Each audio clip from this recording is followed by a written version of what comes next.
Dito, pag mga ganito, wala pang singaw yan guys. Ayan. Ayan. May nasaga pa. Ayan o.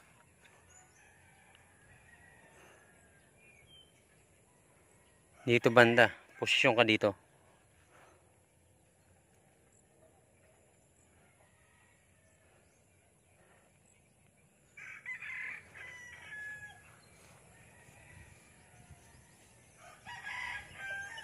Ayan o.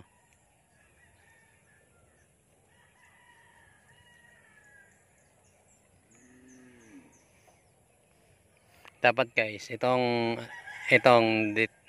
detector na to dapat nakatapat to sa may mata nyo. Pag magdulong range kayo. Pero pag malapit na, kahit ibaba nyo na. Ganyan nyo na. Ayan.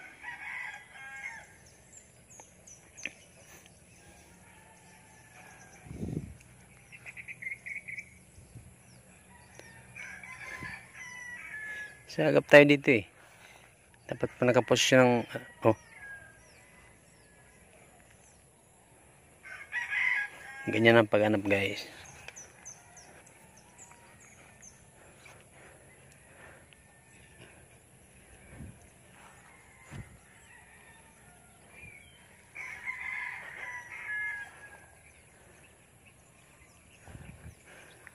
So ito guys, ang ionic natin, may mga gumagawang mga ionic na ang nadidetect nila ay mga sensitive. Halimbawa gold, yung gold na yun tapos silver na yun, yung ibig sabihin niya sensitive.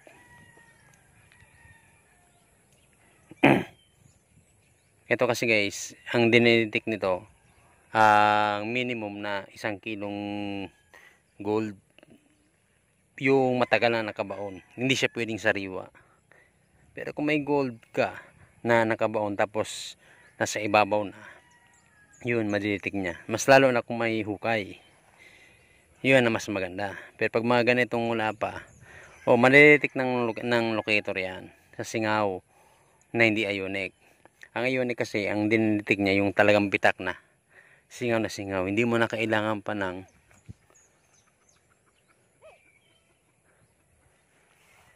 ano ba yan? Hindi niya kailangan ng scanner. Kung may scanner, so gagawa tayo ng scanner na merong ionic. So pag na-ionic siya, diretso scan na. So ganun mas maganda. Yun ang gagawin natin sa mga susunod na project ko. So ngayon medyo busy pa kasi ako sa paggawa ng aming shop. Tapos na ako sa shop ko sa harapan. Yung sa likuran naman, yung kusina namin.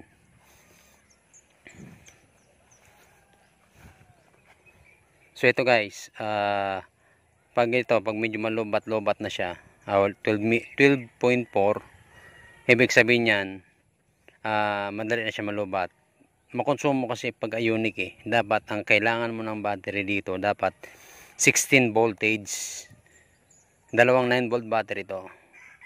So, ito, pero pag ning singaw na, kahit ning umabot na siya ng 8, ng 9, sagad na yung pagkalubat niya.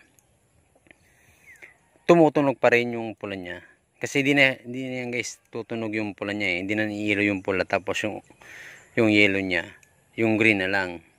Kasi lobat na siya eh. Pero dapat iwasan natin na pag 8 voltage na 8% na lang yung battery, huwag na natin gamitin kasi iiwasan natin masunog yung regulator niya sa loob. So ganun po ka super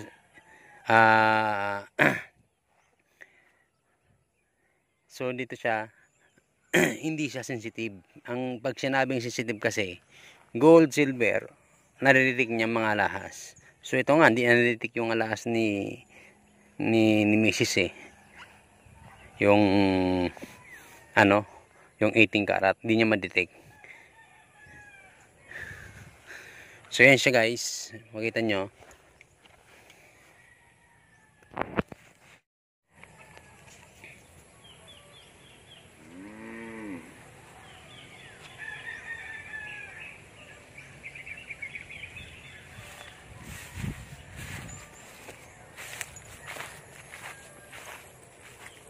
Dito may niskan ako natin dito. Itong patag na to is tunnel to. Itong patag na yan, tingnan nyo. Yan, tunnel yan. Dito sa kinakatayuan ko may nakabaon ditong ano, kasi malapit ako sa tunnel eh. Yan yung tunnel.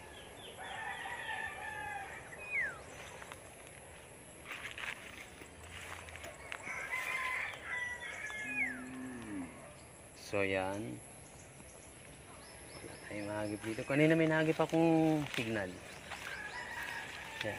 Ganito lang guys sa paggamit yan, dapat naka-level sa mata mo. Pag gagamit ka ng malayuan. So, ang capacity mo nga pala dito ng range nito is 200 meter. Tapos, ang range niya. Ang capacity naman ng deepness niya is 10 meter. 10 meter o 3 feet. 3 feet kuman. Ang 10 feet. 10 feet.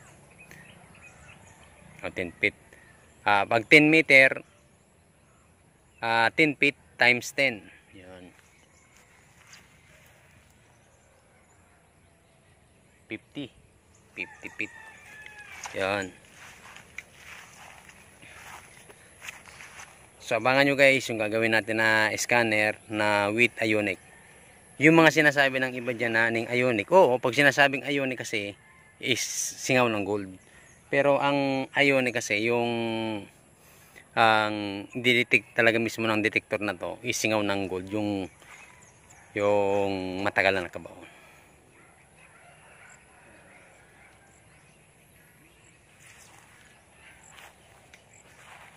Mas maganda to sa mga tunnel. Okay. So matagal tayo hindi nakapag-upload. Ganito lang ang paggamit, ganyan lang. Iwas-iwas niyo lang ganyan. Ganyan, no? Yan lang. So wala siya. Ayan. So makonsumo nga siya guys dito sa dapat kailangan natin ng malakas na battery para makapasagap siya. Pero yung talagang singaw na kahit 9 voltage na lang yung battery niya, hagip pa rin.